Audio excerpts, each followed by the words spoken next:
నివాసుండు ఏడు కొండలపైన కలియుగ దైవమై వెలయుగాక కరవీరపురమున వరలక్ష్మి అయి నిలిచి శ్రీదేవి జనుల రక్షించుగాక మంగాపురంబున మంగళ ప్రదయముతు పద్మావతీ దేవి వరలుగాక పుణ్యమూర్తి వకుల పూల దండగ మారి శ్రీనాథుగళ సీమ చేరుగాక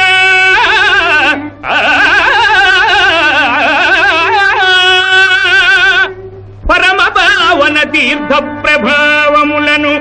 సకల కలుషాపహారి శాంతి కూర్చు